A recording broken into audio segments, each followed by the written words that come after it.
Hi welcome to T-SAT. నా పేరు దివాకర్, నేను మీ reasoning faculty. Okay, non verbal రీజనింగ్లో భాగంగా మన నెక్స్ట్ కాన్సెప్ట్ ఏమని డిస్కషన్ చేయాలంటే క్లాసిఫికేషన్. ఈ క్లాసిఫికేషన్ అంటే ఏంది?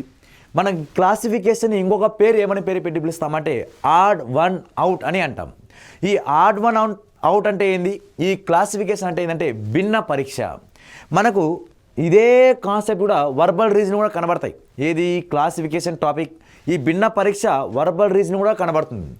అక్కడ ఏమేమి వర్బల్ రీజనింగ్లో ఏమేమి భిన్న పరీక్ష చూస్తామంటే అక్కడ నంబర్స్ భిన్న పరీక్ష, సంఖ్యల భిన్న పరీక్ష, అక్షరమాల భిన్న పరీక్ష, లెటర్ క్లాసిఫికేషన్ అండ్ అదేవిధంగా పదాల భిన్న పరీక్ష, వర్డ్ క్లాసిఫికేషన్ చూస్తాం. అక్కడ లెటర్స్, నంబర్స్, పదాలు వాడతాం. మనం నాన్ వర్బల్లో ఏం వాడతామంటే ఓన్లీ డయాగ్రామ్స్ మాత్రమే వాడతాం. అలా ఓన్లీ డయాగ్రామ్స్ వాడుతూ ఈ భిన్న పరీక్ష అంటే ఏంటంటే మనకున్న ఇచ్చిన డయాగ్రామ్ అన్నిట్లోనూ ఒక కొత్తగా ఏముందో కనుక్కోవాలి, అంటే భిన్నంగా ఏముందో కనుక్కోవాలి. అలా భిన్నంగా ఏముందో కనుక్కోవాలి అంటే మిగిలిన డయాగ్రామ్ అంతా ఒక జాతికి చెందిందే ఉండాలి, అంటే ఒక కేటగిరీకి చెందిందే ఉండాలి. మనం తీసుకునే ఆన్సర్ వేరే కేటగిరీ అయి ఉండాలి. ఫర్ ఎగ్జాంపుల్ ఎలా ఉంటాయంటే, ఓకే ఎగ్జాంపుల్ తీసుకుంటే, ఓకే మనకి బెస్ట్ ఎగ్జాంపుల్ తీసుకుందాం. ఫర్ ఎగ్జాంపుల్ 2, 3, 5, 7 అలా కొన్ని నంబర్స్ తీసుకున్నాను నేను. ఈ నంబర్స్లో ఈ 2, 3, 5, 7లో భిన్నంగా ఏముంది అంటున్నాడు వాడు. అంటే దీంట్లో ఏది కొత్తగా ఉంది అంటాడు. వీటిలో భిన్నంగా ఉన్నదానికి గుర్తించమంటే మనకు 2, 3, 5, 7 ఇవన్నీ కూడా ఏ నంబర్స్ అంటే వీటిని ప్రైమ్ నంబర్స్, వీటిని ప్రధాన సంఖ్యలు అని అంటాం. ఈ ప్రధాన సంఖ్యలలో ఈ 4 ప్రధాన సంఖ్యల్లో భిన్నంగా ఏముంది గుర్తించమంటే మనకు ఆన్సర్ ఏమైపోతున్నప్పుడు 2 అనేది ఆన్సర్ అవుతుంది. ఎందుకు 2 ఆన్సర్ అవుతుందంటే 2 అనేది ప్రధాన సంఖ్య కిందికి వస్తుంది అండ్ అదేవిధంగా సరి సంఖ్య కిందికి కూడా వస్తుంది. అంటే ఈ 2ని ఏమని పేరు పెట్టి పిలుస్తామంటే వీటిని సరి ప్రధాన సంఖ్య. దీన్ని ఏమంటామంటే సరి ప్రధాన సంఖ్య అంటాం. ఈ సరి ప్రధాన సంఖ్య ఇంగ్లీష్లో ఏమంటామంటే ఈవెన్ ప్రైమ్ నంబర్ అని అంటాం. ఈ సరి ప్రధాన సంఖ్యని ఈవెన్ ప్రైమ్ నంబర్ అంటాం. అంటే ఇప్పుడు ఈ 3, 5, 7 కూడా ప్రైమ్ నంబరే. కాకపోతే ఈ 3 బేసిక్ ప్రధాన సంఖ్యలు, ఆ 3 కూడా ఆడ్ ప్రైమ్ నంబర్స్. ఈ 2 ఒక్కటే సరి ప్రధాన సంఖ్య, ఈవెన్ ప్రైమ్ నంబర్. అలా ఈ 4 నంబర్లలో ఏది భిన్నంగా ఉంది అంటే ఇక 2 అనేది భిన్నంగా ఉంది. అలా మనం 2ని ఎందుకు సెలెక్ట్ చేసాం? ఇది ఒక కేటగిరీ, ఈ 3 కూడా ఒక కేటగిరీకి చెందింది. అలా మనకు వచ్చే ఆన్సర్స్ కూడా అదే విధంగా ఉండాలి. అలా మనము నంబర్స్ కానీ, లెటర్స్ పైన కానీ, అదేవిధంగా పదాల పైన కానీ యూజ్ చేసి అలా భిన్న పరీక్ష కనుక్కోమంటే అది వర్బల్ రీజనింగ్లో ఉన్న టాపిక్స్. కానీ మనం నాన్ వర్బల్ రీజనింగ్లో ఉన్నాం కాబట్టి ఈ నాన్ వర్బల్ రీజనింగ్ మొత్తం అంతా దేని మీద ఇన్వాల్వ్ అయి ఉంటుందంటే ఓన్లీ డయాగ్రామ్స్, ఓన్లీ ఫిగర్స్ మీద డయాగ్రామ్ అవడానికి అవకాశం అయితే ఉంటుంది. చూద్దాం ఇప్పుడు ఈ క్లాసిఫికేషన్ టాపిక్ని నాన్ వర్బల్ ఓరియంటెడ్లో ఏ విధంగా ఆన్సర్ చేయాలనేది ఒక వీడియోలో చూద్దాం. ఓకే, ఫస్ట్ క్వశ్చన్, ఈ క్రింద ఇవ్వబడిన సమస్య చిత్రాల్లో భిన్నమైన దానిని గుర్తించండి అన్నాడు. భిన్నమైనది అంటే ఇక్కడ ఆడ్ వన్ అవుట్. భిన్నమైనది అంటే ఆడ్ వన్ అవుట్. అంటే మనం తీసుకున్న ఆన్సర్ ఏదైతే ఉంటుందో అది రైట్ అయినా కావచ్చు, రాంగ్ అయినా కావచ్చు. అది రైట్ ఆన్సర్ అయినా కావచ్చు, రాంగ్ ఆన్సర్ అయినా కావచ్చు. మనం తీసుకున్న ఆన్సర్ కాకుండా మిగిలిన ఆప్షన్స్ అన్నీ కూడా ఒకటే కేటగిరీ అయి ఉండాలి. ఆ లాజిక్ ప్రకారం ఏవేవి రైటు, ఏది రాంగో చూద్దాం. ఓకే, ఒకసారి డయాగ్రామ్ కనుక అబ్జర్వ్ చేస్తే మనకు ఫస్ట్ ఆప్షన్లో డయాగ్రామ్ స్టార్ డయాగ్రామ్ ఇచ్చాడు. అన్నీ కూడా స్టార్ కేటగిరీ చెందిందే. కాకపోతే ఏ పార్ట్కి షేడ్ చేశాడు వాడు, ఏ పార్ట్స్కి షేడ్ చేసి అనేది ఇంపార్టెంట్.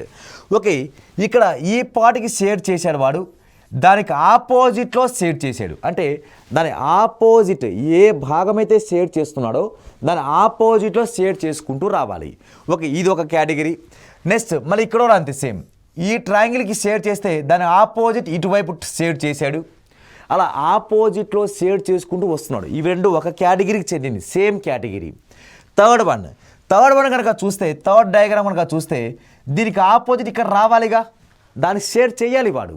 కానీ దానికి షేర్ చేయకుండా దాని పక్కన దానికి షేర్ చేశాడు, అంటే ఇటువైపు షేర్ చేశాడు. కాబట్టి ఇది రైట్ అవుతుందంటే అది రాంగ్ అవుతుంది. ఓకే, నెక్స్ట్ వన్ చూద్దాం. నెక్స్ట్ వన్ ఇక్కడ ఇటువైపు షేర్ చేస్తే దానికి ఆపోజిట్ ఇటువైపు, అంటే ఇక్కడ రెండు ఆపోజిట్లో షేర్ చేశాడుగా, ఈ రెండు కూడా ఆపోజిట్లో షేర్ చేశాడు, ఇవి రెండు కూడా ఆపోజిట్లో షేర్ చేశాడు. అంటే మనకిచ్చిన ఈ 4 డయాగ్రామ్లోను, మనకిచ్చిన ఈ 4 చిత్రాలలోనూ మనకు కొత్తగా ఏది ఉందంటే మనకు కొత్తగా ఉన్నది ఇది థర్డ్ డయాగ్రామ్. ఆ థర్డ్ డయాగ్రామే మన రైట్ ఆన్సర్ అవుతుంది. వాడు ఏమన్నాడు, వాడు భిన్నంగా ఉండాలి అంటే ఉన్నదానితో ఇచ్చిన డయాగ్రామ్లో 4 ఇస్తే 4లో ఒకడు కొత్తగా ఉండాలంట, అలా 5 ఇస్తే 5లో ఒకడు కొత్తగా ఉండాలంట. అలా తేడాగా ఉన్నది ఎవరు అంటే థర్డ్ డయాగ్రామ్. కాబట్టి ఏది భిన్నంగా ఉంది అంటే థర్డ్ డయాగ్రామ్ ఈజే మన రైట్ ఆన్సర్ అవుతుంది. Okay, next question. Okay, next question observe చేస్తే ఇక్కడ డయాగ్రామ్స్ అన్నీ కూడా ట్రయాంగిల్ డయాగ్రామ్ ఇచ్చి దాని లోపల లైన్స్ ఇస్తూ పైన సర్కిల్ ఇచ్చుకుంటూ వచ్చాడు. ఓకే, అన్ని ట్రయాంగిల్ డయాగ్రామ్, మళ్ళీ ఇక్కడ ట్రయాంగిల్ డయాగ్రామ్ పైన ఒక సర్కిల్, ఇక్కడ ఒక ట్రయాంగిల్ డయాగ్రామ్ పైన ఒక సర్కిల్. ఓకే, ఇక్కడ కూడా ట్రయాంగిల్ డయాగ్రామ్ పైన ఒక సర్కిల్. అలా ట్రయాంగిల్ డయాగ్రామ్ సర్కిల్ ఇచ్చుకుంటూ వస్తున్నాడు. కానీ ఒక్కసారి బాటమ్ డయాగ్రామ్ అబ్జర్వ్ చేస్తే ఇక్కడ ప్లస్ డయాగ్రామ్ ఉంది, ఇక్కడ మళ్ళీ ప్లస్ డయాగ్రామ్ ఉంది, ఇక్కడ ప్లస్ డయాగ్రామ్ ఉంది. కాకపోతే సెకండ్ ఆప్షన్లో ఏం డయాగ్రామ్ ఉంది అంటే ప్లస్కి బదులుగా ఏం సింబల్ ఉందంటే యారో మార్క్. ప్లస్కి బదులుగా ఏం సింబల్ ఉందంటే యారో మార్క్ సింబల్ ఉంది. అలా ఈ ఇచ్చిన 4 డయాగ్రామ్లోనూ కూడా మనకు ఏది భిన్నంగా ఉంది అంటే సెకండ్ ఆప్షన్ మాత్రమే భిన్నంగా ఉంది. ఈ 3 కూడా ఇప్పుడు ఏ ఆప్షన్ కానీ, సి ఆప్షన్ కానీ, డి ఆప్షన్ కానీ అలా మనం తీసుకున్న ఆన్సర్ కాకుండా మిగిలిన డయాగ్రామ్స్ అన్నీ కూడా ఒకటే కేటగిరీ అయి ఉండాలి. ఇవన్నీ ఈ 3 డయాగ్రామ్ కూడా ఒకటే కేటగిరీ. మనకు భిన్నంగా ఎక్కడ కనబడిందంటే సెకండ్ ఆప్షన్లో మాత్రమే మన రైట్ ఆన్సర్ అయితే అవ్వడానికి అవకాశం అయితే ఉంది. Okay, next question. ఇక్కడ ఇంగ్లీష్ ఆల్ఫాబెట్ లెటర్స్ ఇచ్చాడు వాడు. ఈ ఇంగ్లీష్ ఆల్ఫాబెట్ లెటర్స్ మీద ప్రాబ్లం క్రియేట్ చేశాడా? అక్కడి మిర్రర్ ఇమేజ్ అయినా చెక్ చేయాలి, వాటర్ ఇమేజ్ అయినా చెక్ చేయాలి. ఇవి రెండూ కాకుండా వేరేది ఏమైనా ఇస్తే మాత్రం ఏ లాజిక్ ఉందో మనం లాజిక్ కనబెట్టాలి. ఓకే, చూద్దాం. ఇక్కడ కే అని ఇచ్చాడు వాడు, ఇక తర్వాత ఏమి ఇచ్చాడు వాడు ఈ, ఇక్కడ ఎం, తర్వాత ఇక్కడ డబ్ల్యూ. ఓకే, ఈ యొక్క డయాగ్రామ్ ఒక్కసారి అబ్జర్వ్ చేస్తే first of all mirror image ఏమైనా ఇచ్చాడేమో చూద్దాం. ఇప్పుడు కే యొక్క మిర్రర్ ఇమేజ్ ఏమవుతుందంటే ఇటువైపు రొటేషన్ అవ్వాలి.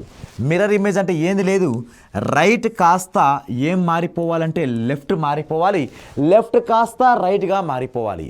అంటే ఎడమ వైపు ఉండేది కుడివైపుగా మారాలి, కుడివైపు ఉండేది ఎడమ వైపుగా మారాలి. అలా ఇంగ్లీష్ ఆల్ఫాబెట్ లెటర్స్లో ఏమైనా చేంజ్ కొత్తగా ఏమైనా మారుతుందా లేక అదే డయాగ్రామ్ వస్తుందేమో చూద్దాం. ఇక్కడ కేని మనము మిర్రర్ ఇమేజ్ కనుక చేస్తే, అంటే మిర్రర్ ఇక్కడికి పెడితే అప్పుడు కే ఎలా మారిపోతుందంటే కే ఇలా మారిపోతుంది. ఓకే, కే అనే డయాగ్రామ్ మిర్రర్ ఇమేజ్ ఇలా మారిపోతుంది. నెక్స్ట్ తర్వాత ఈ కూడా మనం మిర్రర్ ఇమేజ్ కనుక ఇక్కడ మిర్రర్ ఇక్కడ పెడితే అప్పుడు ఈ విధంగా కన్వర్ట్ అయిపోతుంది. తర్వాత ఎమ్ని మిర్రర్ ఇమేజ్ కనుక చేస్తే, మనం మిర్రర్ ఇమేజ్ కనుక చేస్తే ఆ మిర్రర్ ఇమేజ్ ఎటు మారిపోతుందంటే ఎమ్ కాస్త ఎమ్గానే మారిపోతుంది. అంటే ఎమ్ యొక్క mirror image and real image will be same. ఒక ఎమ్ అనే అక్షరానికి అద్దంలో ఉన్న ప్రతిబింబము మరియు దాని ఒరిజినల్ ప్రతిబింబం రెండు ఒకటేలా ఉంటాయి. నెక్స్ట్ అదేవిధంగా డబ్ల్యూ అంటున్నాం. ఈ డబ్ల్యూ కూడా ఒక మిర్రర్ కనుక ఇక్కడ పెడితే అప్పుడు డబ్ల్యూ కూడా మిర్రర్ ఇమేజ్లో ఎలా కనబడుతుందంటే సేమ్గానే కనబడుతుంది. అంటే మిర్రర్ ఇమేజ్ పెట్టేటప్పుడు ఈ ఇంగ్లీష్ ఆల్ఫాబెట్ లెటర్స్కి మిర్రర్ ఇమేజ్ చెప్పేటప్పుడు ఈ రెండు చేంజ్ అయిపోయినాయి, ఈ రెండు సేమ్గా ఉన్నాయి. అంటే దీని ఆన్సర్ మిర్రర్ ఇమేజ్ ద్వారా చెప్పలేం, ఏదో ఒకటి మాత్రం భిన్నంగా ఉండాలి. ఒకవేళ ఈ రెండిట్లో ఎమ్ కానీ డబ్ల్యూ కానీ ఏదో ఒకటి చేంజ్ అయ్యి ఒకటి సేమ్గా ఉండింటే అప్పుడు ఆ సేమ్గా ఉండేది మన ఆన్సర్ అయిపోయేది. కానీ మిర్రర్ ఇమేజ్ ద్వారా ఆన్సర్ రావట్లేదు. ఇప్పుడు నెక్స్ట్ ఏ ద్వారా ఆన్సర్ వస్తుందంటే ఇప్పుడు మిర్రర్ ఇమేజ్ ద్వారా రాలేదు కానీ వాటర్ ఇమేజ్ కూడా చెక్ చేయాలి. ఓకే, వాటర్ ఇమేజ్ ద్వారా ఏమొస్తుంది? ఓకే, ఇట్లా వాటర్ ఇమేజ్ ఏమొస్తుందో చూద్దాం. వాటర్ ఇమేజ్ ద్వారా మిర్రర్ ఇమేజ్ ద్వారా ఆన్సర్ రావట్లేదు. మిర్రర్ ఇమేజ్ ద్వారా ఆన్సర్ రానప్పుడు ఇప్పుడు ఏం చెక్ చేయాలి? వాటర్ ఇమేజ్ చెక్ చేయాలి. వాటర్ ఇమేజ్ యొక్క లాజిక్ ఏంటంటే అప్ కాస్త ఏమవ్వాలి? డౌన్ అవ్వాలి. డౌన్ కాస్త ఏమవ్వాలంటే అప్ అవ్వాలి. అంటే తలకిందలుగా ఉండాలి. అంటే వాటర్ ఇమేజ్ ఎలా ఉండాలి అంటే మిర్రర్ ఇమేజ్ ఎలా ఉండాలి? రైట్ కాస్త లెఫ్ట్ అవ్వాలి, లెఫ్ట్ కాస్త రైట్ అవ్వాలి. అదే వేలో అదే కాన్సెప్ట్లో వాటర్ ఇమేజ్ ఎలా ఉండాలి అంటే అప్ కాస్త డౌన్ అవ్వాలి, డౌన్ కాస్త అప్ అవ్వాలి. జస్ట్ తలకిందలు అవ్వాలి. అలా తలకిందలు అయితే ఏమవుతుందో చూద్దాం. అలా కే యొక్క వాటర్ ఇమేజ్ ఏమవుతుందంటే కేని తలకిందలు చేస్తే కేగానే కనబడుతుంది. ఓకే, నెక్స్ట్ ఈని తలకిందలు చేస్తే ఈగానే కనబడుతుంది. ఓకే, నెక్స్ట్ అలా ఎంని తలకిందలు చేస్తే డబ్ల్యూ కనబడుతుంది. ఓకే, ఈ డబ్ల్యూని తలకిందలు చేస్తే ఏం కనబడుతుందంటే ఎం కనబడుతుంది. అంటే ఇక్కడ కూడా వాటర్ ఇమేజ్లో కూడా ఈ రెండు డయాగ్రామ్స్ సేమ్ అయినాయి, ఈ రెండు డయాగ్రామ్ చేంజ్ అయినాయి. అంటే మిర్రర్ ఇమేజ్లో రెండు సేమ్ ఉండి రెండు చేంజ్ అయినాయి, వాటర్ ఇమేజ్లో కూడా రెండు చేంజ్ అయ్యి రెండు సేమ్గా ఉన్నాయి. అంటే రెండు సేమ్ ఉండకూడదు. మనం భిన్న పరీక్ష అంటే ఆడ్ వన్ అవుట్ అంటే మనం ఒక డయాగ్రామ్ మాత్రమే కొత్తగా ఉండాలి. కాబట్టి ఇక్కడ మిర్రర్ ఇమేజ్ పని చేయట్లేదు, వాటర్ ఇమేజ్ కూడా పని చేయట్లేదు. అంటే ఇప్పుడు ఆన్సర్ ఏం లాజిక్లో ఇచ్చినట్టు అర్థం అంటే ఇక డయాగ్రామ్ చూడాలి. ఇంకా డయాగ్రామ్లో ఏం లాజిక్ ఇచ్చాడో చూద్దాం. ఓకే, ఈ డయాగ్రామ్ ఉపయోగించి ఏ లాజిక్ ఆన్సర్ వస్తుంది అనేది చూడాలి. ఓకే, ఇక్కడ ఒక్కసారి ఇక్కడ ఫస్ట్ డయాగ్రామ్ ఏమి ఇచ్చాడు? వాడు కే ఇచ్చాడు. ఓకే, తర్వాత ఎం అండ్ అదేవిధంగా డబ్ల్యూ. ఓకే, ఇక్కడ నంబర్ ఆఫ్ స్ట్రైట్ లైన్స్, ఈ నంబర్ ఆఫ్ లైన్స్ ఏముందో చూడండి. ఈ నంబర్ ఆఫ్ లైన్స్ ద్వారా మనకు ఆన్సర్ ఏమైనా వస్తుందా అంటే ఇక్కడ నంబర్ ఆఫ్ లైన్స్ ఏం వాడాడంటే వాడు కే. ఓకే, నంబర్ ఆఫ్ లైన్స్ ఏం వాడాడంటే ఓకే కే అనికి ఇక్కడ ఒక లైన్ 1 2 3, ఇక్కడ నంబర్ ఆఫ్ లైన్స్ ఎంత 3 లైన్స్ వాడాడు. నెక్స్ట్ అదేవిధంగా ఈ లెటర్లో ఏం వాడంటే 1 2 3 4 నంబర్ ఆఫ్ స్ట్రైట్ లైన్స్ వాడాడు వాడు. దాని తర్వాత ఎం 1 2 3 4, ఇక్కడ కూడా 4 స్ట్రైట్ లైన్స్ వాడాడు. నెక్స్ట్ దానికి తోడు ఇక్కడ డబ్ల్యూలో కూడా 1 2 3 4, ఇక్కడ నంబర్ ఆఫ్ లైన్స్ ఎంత అంటే 4 స్ట్రైట్ లైన్స్. అలా ఈ లాజిక్ ప్రకారం అబ్జర్వ్ చేస్తే ఇక్కడ 3 లైన్స్, ఇక్కడ 4 లైన్స్, 4 లైన్స్, 4 లైన్స్. మనం స్టార్టింగే చెప్పుకున్నాం ఈ క్లాసిఫికేషన్కి ఆన్సర్ ఎలా చేయాలి అంటే, ఈ భిన్న పరీక్షకు ఆన్సర్ ఎలా చేయాలంటే మనం ఒకదానికి సెలెక్షన్ చేస్తే అది కాకుండా రిమైనింగ్ ఫిగర్స్ అన్నీ ఒకటే కేటగిరీ అయి ఉండాలి. మనం ఒక్కదానికి ఆన్సర్ సెలెక్షన్ చేస్తే రిమైనింగ్ డయాగ్రామ్ అంతా ఒకటే జాతికి చెందినవి ఉండాలి. అలా నేను ఫస్ట్ ఆప్షన్ తీసుకున్నా. ఫస్ట్ ఆప్షన్ ఎన్ని లైన్స్ ఉన్నాయంటే ఓన్లీ 3 లైన్స్ మాత్రమే ఉన్నాయి. మిగిలిన దాంట్లో 4 లైన్స్ 4 లైన్స్ 4 లైన్స్ ఉన్నాయి. అంటే ఇదంతా ఒక కేటగిరీ, ఇదంతా ఒక జాతికి చెందినది. ఇక్కడ కే అనేది ఏ లెటర్ అయి వస్తుందంటే ఇక్కడ కేలో 3 లైన్స్ మాత్రమే ఉన్నాయి. అలా 3 లైన్స్ ప్రకారం మనకు ఆన్సర్ ఏమవుతుందంటే ఫస్ట్ ఆప్షన్ అవుతుంది. ఇప్పుడు కొంతమందికి ఒక డౌట్ రావచ్చు, సార్ ఇప్పుడు లైన్స్ ప్రకారం మీరు ఫస్ట్ ఆప్షన్ తీసుకున్నారు, మనం మిర్రర్ ఇమేజ్ చెక్ చేస్తే రెండు ఆన్సర్ ఇవి రెండు మారిపోయినాయి. వాటర్ ఇమేజ్ కూడా ఆన్సర్ రాలేదు. కానీ చాలామంది ఇంగ్లీష్ ఆల్ఫాబెట్ లెటర్ కనబడ్డ వెంటనే ఓవెల్స్ కాన్సోనెంట్ చేస్తారు. ఓవెల్స్ కాన్సోనెంట్ ప్రకారం ఓవెల్స్ ఏమేమి ఉన్నాయి? AEIOU, ఈ 5 అక్షరాలు AEIOU, ఈ 5 అక్షరాల్లో ఈ ఒకటే ఓవెల్ ఉంది కదా సార్, మిగిలినవన్నీ కాన్సోనెంటే ఉన్నాయిగా అంటే ఆ లాజిక్ ప్రకారం కూడా కరెక్టే. మిగిలినవన్నీ కాన్సోనెంట్, ఈ అనేది మాత్రం ఓవెల్గా అని చెప్పి చాలామంది కూడా పెడతారు. అంటే ఈ టాపిక్ దగ్గర మనం కొంచెం కేర్ఫుల్గా ఉండాలి. ఎందుకంటే ఇక్కడ వాడు ఏమన్నాడు, ఈ 4 డయాగ్రామ్లో మనకు ఏది భిన్నంగా ఉందో గుర్తించండి అన్నాడు. అంటే నా లాజిక్ ప్రకారం నాకు ఆన్సర్ కే వచ్చింది. కొంతమంది కాన్సోనెంట్ ఓవెల్స్ ప్రకారం ఆన్సర్ ఏమొచ్చింది, సెకండ్ ఆప్షన్ వచ్చింది. అంటే ఇప్పుడు మనం ఏదాన్ని బబుల్ చేయాలి, ఫస్ట్ తీసుకోవాలా సెకండ్ తీసుకోవాలా అంటే ఈ రెండూ కరెక్టే. కానీ మన ఎగ్జామ్లో ఎగ్జామినర్ ఏ విధంగా అయితే ఆలోచించాడో, ఎగ్జామినర్ ఏ విధంగా అయితే లాజిక్ క్రియేట్ చేశాడో అది మన రైట్ ఆన్సర్ అవుతుంది.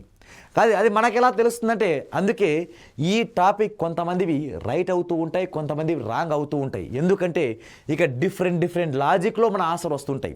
వాడు జస్ట్ క్వశ్చన్ ఏమన్నాడు, ఇచ్చిన 4 భిన్నంగా ఏది ఉందో గుర్తించండి అన్నాడు. భిన్నంగా అంటే ఏంది, కొత్తగా ఏముందో గుర్తించండి అన్నాడు.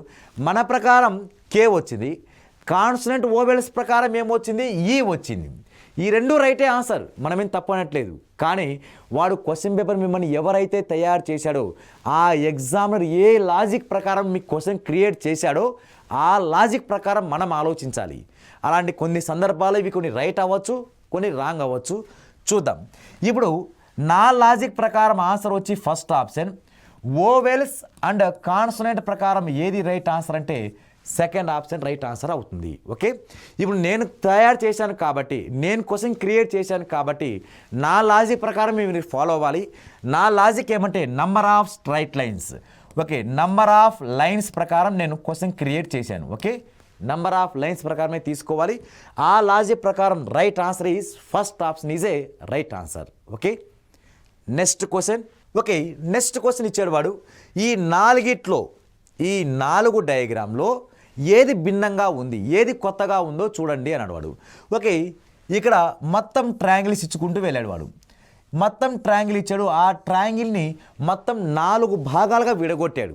ఆ 4 భాగాలు ఎక్కడెక్కడంటే 1 2 3 4 అలా మొత్తం 4 భాగాలు విడగొడుతూ ఏదో ఒక భాగాన్ని మాత్రమే షేడ్ చేశాడు వాడు. ఈ 4 భాగాల్లో 4 దాంట్లో ఒక్కో దాంట్లో షేడ్ చేసుకుంటూ వచ్చాడు. అలా ఇప్పుడు ఏది రైట్ ఆన్సర్ అవుతుందంటే, ఇక్కడ అన్ని సైడ్స్ షేడ్ చేసుకుంటూ వచ్చాడు. ఇక్కడ సైడ్ చేశాడు, ఇక్కడ సైడ్ షేడ్ చేశాడు, ఇక్కడ సైడ్న షేడ్ చేశాడు. కానీ ఇక్కడ ఈ డయాగ్రామ్లో సైడ్న షేడ్ చేయకుండా ఎక్కడ షేడ్ చేశాడంటే వాడు మధ్యలో షేడ్ చేశాడు. అలా ఇవన్నీ సైడ్ చేసినట్టు ఉన్నాయి, ఇవన్నీ సైడ్స్ ఉన్నాయి. ఓకే, ఇవన్నీ సైడ్స్ ఉన్నాయి. కానీ ఈ ఫస్ట్ ఆప్షన్లో మాత్రం ఎక్కడ షేడ్ చేశాడంటే వాడు మిడిల్లో షేడ్ చేశాడు. అంటే మధ్య భాగాన్ని వాడు షేడ్ చేశాడు. ఇవన్నీ ఒక కేటగిరీ, ఎక్కడ సైడ్స్ని షేడ్ చేయడం, ఇది ఒకటే ఒక కేటగిరీ. కాబట్టి మన రైట్ ఆన్సర్ ఏమవుతుందంటే మన first option is a right answer అవుతుంది. Okay, next question. Okay, next question. ఇక్కడ పైన ఒక బాక్స్ ఇచ్చాడు, అన్ని దానిలో పైన బాక్స్ ఉన్నాయి. అది పైన ఉన్న బాక్స్ డయాగ్రామ్ కాదు, లోపల ఉన్న డయాగ్రామే మనం కాన్సన్ట్రేషన్ చేయాలి. లోపల డయాగ్రామ్ ఏమి ఇచ్చాడంటే వాడు ఇక్కడ ట్రయాంగిల్ ఇచ్చాడు, ఇక్కడ ఒక సర్కిల్ ఇచ్చాడు, దీని ద్వారా ఒక రాంబస్ ఒక సమచతుర్భుజం ఇచ్చాడు, లాస్ట్ డయాగ్రామ్లో ఒక స్క్వేర్ ఇచ్చాడు. వీటిలో మన ఆన్సర్, వీటిలో ఏది భిన్నంగా ఉంది చెప్పండి అన్నాడు వాడు. ఓకే, ఇక్కడ ఈ డయాగ్రామ్ ఫామ్ చేయడానికి ఎన్ని స్ట్రైట్ లైన్స్ కావాలంటే 3 భుజాలు కావాలి, అంటే 3 సరళ రేఖలు కావాలి. నెక్స్ట్ దీన్ని ఫామ్ చేయాలంటే 4 భుజాలు కావాలి, దీన్ని ఫామ్ చేయాలంటే 4 భుజాలు కావాలి, 4 సరళ రేఖలు కావాలి. కానీ సర్కిల్ని ఏర్పాటు చేయాలంటే సరళ రేఖలు తీసుకోలేము, సరళ రేఖల ద్వారా సర్కిల్ డయాగ్రామ్ గీయలేము. ఇక్కడ సర్కిల్ యొక్క డెఫినేషన్ ఏమి అంటే, ఇది ఒక కేంద్ర బిందువు నుంచి అనంతమైన దూరంలో లేక ఒక నిర్దిష్ట దూరంలో, కేంద్ర బిందువు నుంచి నిర్దిష్ట దూరం అంటే రేడియస్ ఆర్ వ్యాసార్థం, కేంద్ర బిందువు నుంచి నిర్దిష్ట దూరంలో అనంతమైన బిందువుల యొక్క సముదాయాన్ని, అనంతమైన బిందువులు అంటే అన్ని బిందువులను కలుపుతూ గీసిన వక్రరేఖని, ఇక్కడ డెఫినేషన్ గుర్తుపెట్టుకోండి. ఇక్కడ ఏ రేఖలు వస్తాయంటే వక్రరేఖలు వస్తాయి, కర్వ్ లైన్స్ వస్తాయి. ఈ కర్వ్ లైన్నే మనం ఉపయోగించి ఏం డయాగ్రామ్ గీస్తామంటే సర్కిల్ గీస్తాం. కానీ ఈ మిగిలిన 3 డయాగ్రామ్లో కర్వ్ లైన్స్ గీయం, అంటే వక్రరేఖలు గీయం, సరళ రేఖలు గీస్తాం. సరళ రేఖలు, రేఖ రెండు రకాలు, రేఖలు లైన్స్ అనేది 2 types, straight lines and curve lines. సరళ రేఖలు, వక్ర రేఖలు. అంటే రుజు మార్గంలో ప్రయాణించే రేఖలన్నిటినీ సరళ రేఖలు అంటాం. రుజు మార్గం అంటే చక్కగా స్ట్రైట్గా, అంటే స్ట్రైట్గా ప్రయాణించే రేఖలన్నిటినీ ఏమంటామంటే సరళ రేఖలు అంటాం. అలా రుజు మార్గంలో ప్రయాణించలేని రేఖలని వక్ర రేఖలు అంటాం, కర్వ్ లైన్స్ అంటాం. ఇలా ఈ కర్వ్ లైన్లో ఉన్నది ఒకటే ఒక డయాగ్రామ్, అది ఏది అంటే ఒక సర్కిల్ మాత్రమే. మిగిలినవన్నీ ఏం డయాగ్రామ్ ద్వారా ఫామ్ అవుతాయంటే సరళ రేఖల ద్వారా ఫామ్ అవుతాయి. ఈ ఒక సెకండ్ డయాగ్రామ్ మాత్రమే దేని ద్వారా ఫామ్ అయిందంటే ఇది ఒక కర్వ్ లైన్ ద్వారా మాత్రమే ఫామ్ అయింది. ఓకే, కాబట్టి ఈ ఉన్న 4గిట్లో ఏది భిన్నంగా ఉంది అంటే second option is a right answer అవుతుంది. Okay, next question. Okay, next question ఒక్కసారి అబ్జర్వ్ చేస్తే ఇక్కడ మొత్తం ఇంటూ సింబల్లో ఇచ్చాడు వాడు. ఇక్కడ ఒక ఇంటూ సింబల్ ఉంది, ఇక్కడ ఒక ప్లస్ సింబల్ ఉంది, తర్వాత ఇక్కడ ఇంటూ సింబల్ ఉంది, ఇక్కడ ఇంటూ సింబల్ ఉంది. ఓకే, వీటిలో ఏది భిన్నంగా ఉంది? ఇక్కడ ఇంటూ సింబల్ అన్నీ ఇంటూ సింబలే ఉంది, కాకపోతే దాంతోడు ఇక్కడ షేడెడ్ ఎంటీ సర్కిల్, ఇక్కడ ఒక ఎంటీ సర్కిల్, ఈ రెండు ఆపోజిట్లో ఉన్నాయి. మళ్ళీ ఇక్కడ కూడా ఇక్కడ ఒక ఆపోజిట్ షేడెడ్ సర్కిల్స్ ఉన్నాయి. ఇలా ఇక్కడ సేమ్ మళ్ళీ ఆపోజిట్లో ఉన్నాయి సర్కిల్స్ అనేవి అన్నీ ఆపోజిట్లోనే ఉన్నాయి. కాకపోతే డయాగ్రామ్ సింబల్ ఏ షేప్ ఉందనేది చూడండి. ఇక్కడ ఇంటూ సింబల్ పెట్టాడు వాడు, ఇక్కడ ఇంటూ సింబలే ఉంది, ఇక్కడ ఇంటూ సింబలే ఉంది. కాకపోతే ఇక్కడ డయాగ్రామ్ ఏ షేప్ ఉందంటే ప్లస్ షేప్లో ఉంది. అంటే మన రైట్ ఆన్సర్ ఇప్పుడు ఈ ఉన్న 4 డయాగ్రామ్లో ఏది భిన్నంగా ఉంది, ఏది కొత్తదనంను ఆకర్షిస్తుందంటే ఈ 3 కూడా ఏవేవి? ఏ అండ్ సి, డి, ఈ 3 కూడా ఏ ఆప్షన్ ఉన్నాయంటే అన్నీ ఒక కేటగిరీకి చెందింది, అంటే ఇంటూ కేటగిరీకి చెందింది. ఒక సెకండ్ ఆప్షన్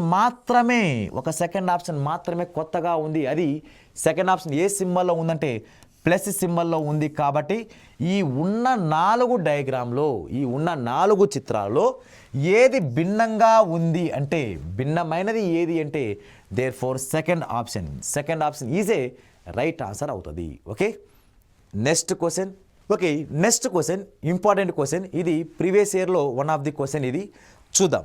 ఇక్కడ ఒక్కసారి అబ్జర్వ్ చేస్తే పైన ఈ విధంగా డయాగ్రామ్ ఉంది, మధ్యలో డాట్ ఉంది. మళ్ళీ ఇటువైపు కూడా ఇదే డయాగ్రామ్, మళ్ళీ మధ్యలో డాట్ ఉంది.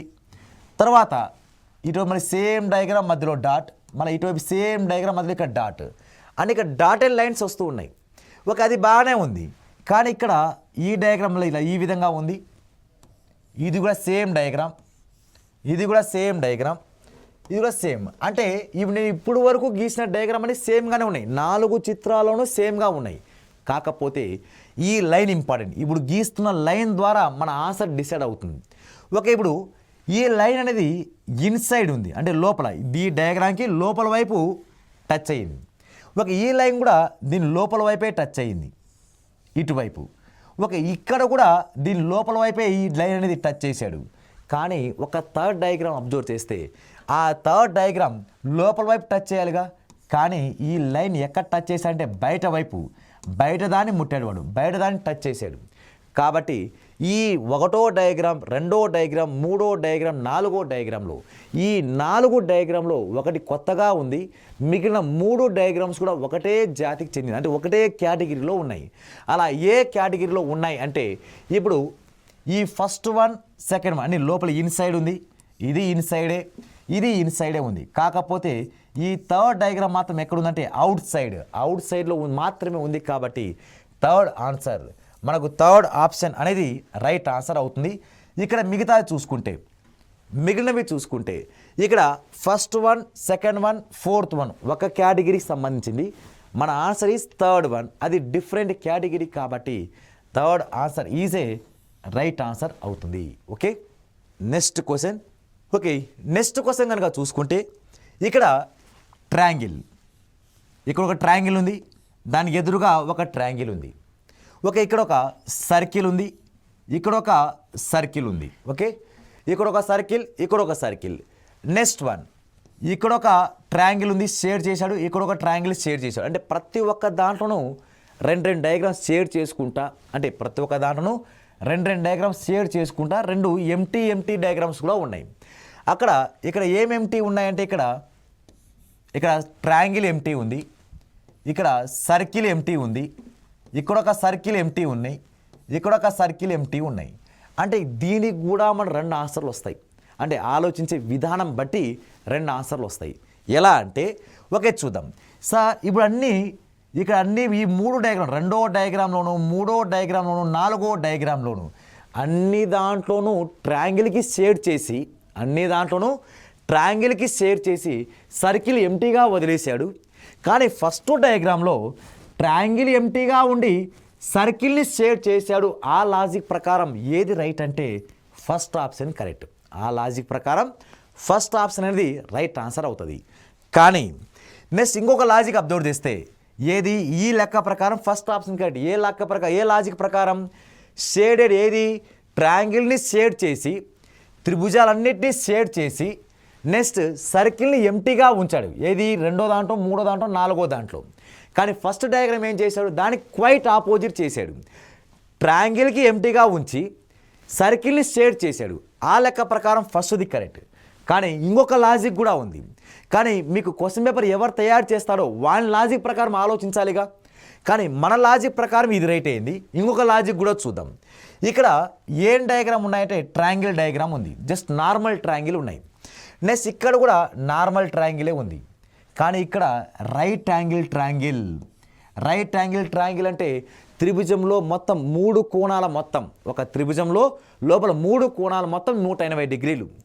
ఆ 180 డిగ్రీలు ఏమైనా ఉండొచ్చు. ఈ మూడు కోణాలు కూడా ఏమైనా ఉండొచ్చు, కానీ కలిపితే 180 డిగ్రీ రావాలి.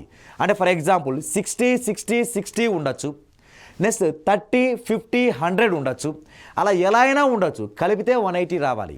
కానీ ఈ మూడు కోణాలలో ఒక కోణం విలువ, ఈ మూడు కోణాలలో ఒక యాంగిల్, ఒక కోణం విలువ 90 డిగ్రీలు అయితే దాన్ని ఏమంటామంటే లంబకోణ త్రిభుజం అని అంటాం.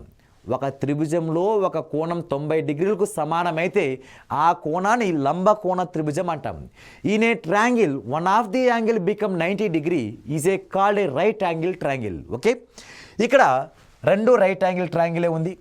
ఇక్కడ ఒక్కసారి అబ్జర్వ్ చేస్తే ఒకటి నార్మల్ ట్రయాంగిల్ ఉంది, ఒకటి రైట్ యాంగిల్ ట్రయాంగిల్ ఉంది. ఈ రెండు వేరే వేరే ట్రయాంగిల్స్లో ఉన్నాయి. ఇక్కడ చూస్తే సేమ్ ట్రయాంగిల్, ఇక్కడ సేమ్ ట్రయాంగిల్, ఇక్కడ సేమ్ ట్రయాంగిల్. కానీ ఇక్కడ చూస్తే రెండు వేరే వేరే ట్రయాంగిల్స్లో ఉన్నాయి. కాబట్టి ఆ లెక్క ప్రకారం fourth option also right answer. అంటే ఇక్కడ మనకు డిఫరెంట్ ఆన్సర్ రైట్ అయ్యే అవకాశం ఉంది. వాడు ఏం లేదు, వాడు ఏ లాజిక్ ప్రకారం రైట్ ఆన్సర్ అవుతుందో చెప్పండి మనలేదు.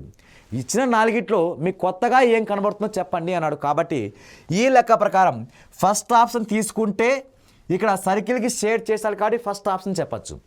లాస్ట్ ఆప్షన్ ఎప్పుడు చెప్పచ్చు, ఇక రెండు వేరే వేరే ట్రయాంగిల్స్ ఉన్నాయి సార్, అన్ని దాంట్లో సేమ్ ట్రయాంగిల్ ఉంది, ఇక్కడ రెండు వేరే వేరే ట్రయాంగిల్ ఉన్నాయి. కాబట్టి ఆ లెక్క ప్రకారం, ఆ లాజిక్ ప్రకారం ఏం చెప్పచ్చు అంటే మనము ఫోర్త్ ఆప్షన్ అనేది చెప్పడానికి అవకాశం ఉంది. అంటే ఇక్కడ ఫస్ట్ ఆప్షన్ తీసుకున్నా కరెక్టే, లాస్ట్ ఆప్షన్ తీసుకున్నా కరెక్టే. కానీ మన ఎగ్జామ్లో రెండు దానికి బబుల్ చేయలేంగా, ఏదో ఒకదాన్ని మాత్రమే బబుల్ చేయాలి.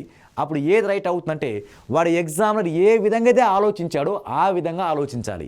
ఇప్పుడు ఈ క్వశ్చన్ క్రియేట్ చేసింది నేనే కాబట్టి నా లాజిక్ ప్రకారం ఆన్సర్ ఏంటంటే ఈ ఫస్ట్ ఆప్షన్ అనేది రైట్ ఆన్సర్ అవుతుంది. ఎందుకంటే ఇక్కడ అన్ని సర్కిల్ని ఎంటీగా ఉంచాడు, ఇక్కడ మాత్రం దేన్ని ఎంటీగా ఉంచాడంటే ట్రయాంగిల్ ఎంటీగా ఉంచి సర్కిల్ని షేర్ చేశాడు. కాబట్టి ఆ లాజిక్ ప్రకారం నేను క్వశ్చన్ క్రియేట్ చేశాను.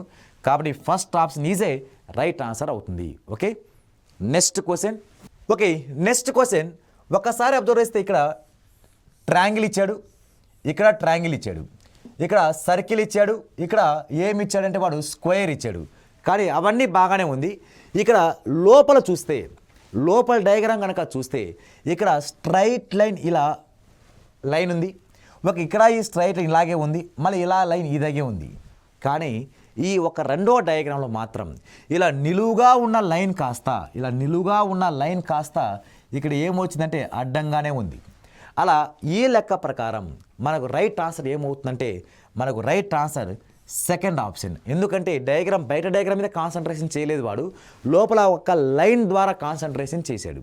ఆ లైన్ ద్వారా మనకు రైట్ ఆన్సర్ ఏది పడుతుందంటే లోపల అడ్డంగా ఉన్న లైన్దే మనకు డిఫరెంట్గా ఉంది కాబట్టి ఇది మన రైట్ ఆన్సర్ అవుతుంది. ఇవి మన క్లాసిఫికేషన్ సంబంధించిన క్వశ్చన్స్. ఓకే, మీరు నెంబర్ ఆఫ్ క్వశ్చన్స్ ప్రాక్టీస్ చేయండి. All the best. Thank you. Okay, next క్లాస్లో కలుద్దాం.